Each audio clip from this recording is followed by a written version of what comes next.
So my name is EMAAD PARACHA. Uh, I'm a PhD student, PhD candidate in physics at the University of Toronto, where I help build and launch balloon-borne telescopes with NASA. That's one aspect. The other one is also I currently work at IBM as a cloud technical specialist. So I help architect solutions on cloud, on IBM cloud, for different clients and different customers. And if they come to us with a specific need, they want to build something out, if they want to build an application out, I help design what it would look like on IBM cloud.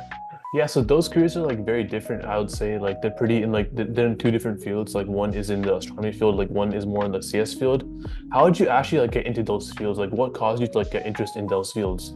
I would say I think the biggest thing that I really like, I'm very curious about a lot of things. And that sort of inspired my passion initially in astrophysics, which is why I'm sort of doing my PhD in physics, which I'm specializing in astrophysics. I was always curious about a lot of things. I really like to ask why for a lot of questions. I was always curious about technology. If I saw something, if I saw like a computer, I'd always be like, okay, how is it working? Why is it working like that?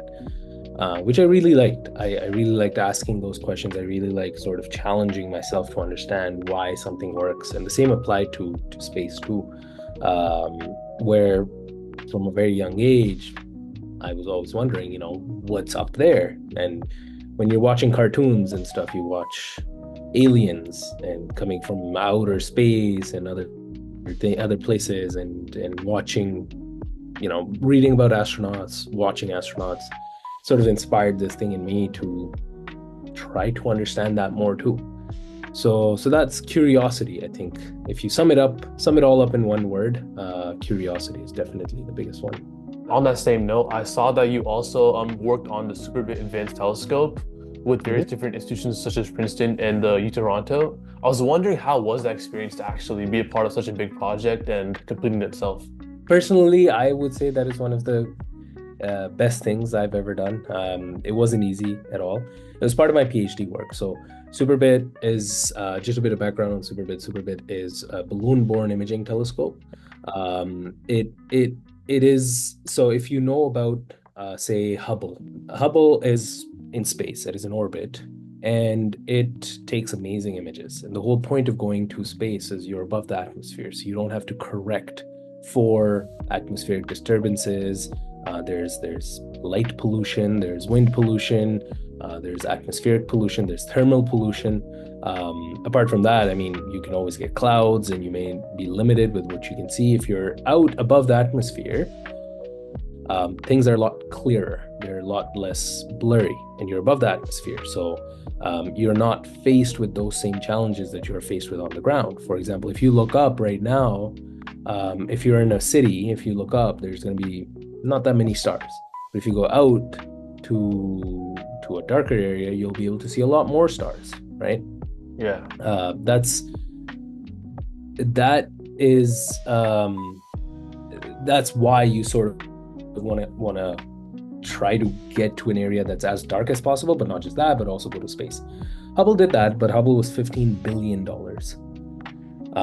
And it's coming to end of life. So this project, though we aren't claiming that we would be a replacement of Hubble, by no means can we actually do that. But what we're trying to show is there are alternatives. So SuperBIT is a balloon-borne telescope where instead of $15 billion, we built it within $5 to $10 million. So it's a factor of 1 to 3,000 1 to 3,000 times.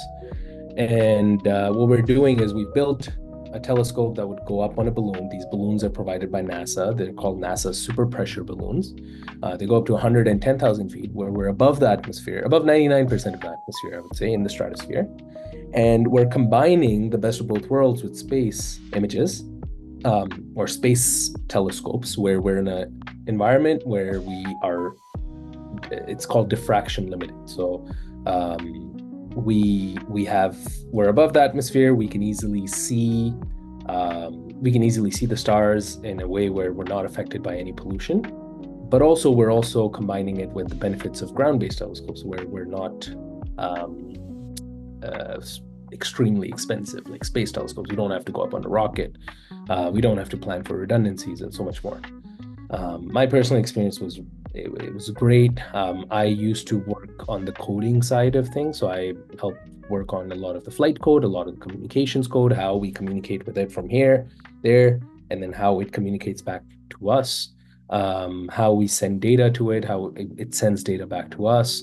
I also worked on different aspects of our science camera, how to take images, commanding it, and overall, generally just building it as well. And it was a really cool experience, just seeing something from its development stages all the way to an actual launch, and then managing and working through the flight, just managing the telescope, and then eventually when it came down, now I'm working on data analysis. So it was a really, really cool project. As someone who wants to go into science and something near like a career in like science itself, I feel like many people don't have the opportunity to actually like do what you do and like actually work on such a big project, especially on such like a low budget compared to many different projects like Hubble and other like newer like instances. And to that end, would you also say that like in the future, maybe that like there's going to be like a more emphasis on telescopes? The goal in the future is not going to be putting up a lot more of these telescopes, just like anything. The goal is not to put a lot of them. The goal is to how to do it efficiently. And that's what we were trying to help in as well. Instead of you sending one Hubble for $15 billion, what if you could do the same thing for $5 million? Yeah, exactly. 3,000 times cheaper. So you could launch 3 every year for the next 1,000 years. You launch 3 SuperBITs every year for the next 1,000 years. And you would still be cheaper than Hubble. Way cheaper. Exactly. And every year you can actually iterate upon it. Every year you can get it back. You can get everything back after 100 days. That's how much we're rated to fly, to be up in the air. Get it back, fix it up. You probably don't even have to spend more money on the next iteration. If one goes wrong, okay, that's okay. It's not like Hubble. If one Hubble goes wrong, that's $15 billion down the drain. If one SuperBIT goes down, that's just a very small percentage as compared to Hubble. That's down the drain. So it's not that we will see a lot more telescopes going up. It's that we're going to try to be more efficient with our money and what we're doing, and how we can spend as efficiently as possible to get the most science as possible. And that's what I really enjoy knowing that I'm helping do by helping build SuperBIT. And then now we're also working on our next one, which is called Gigabit.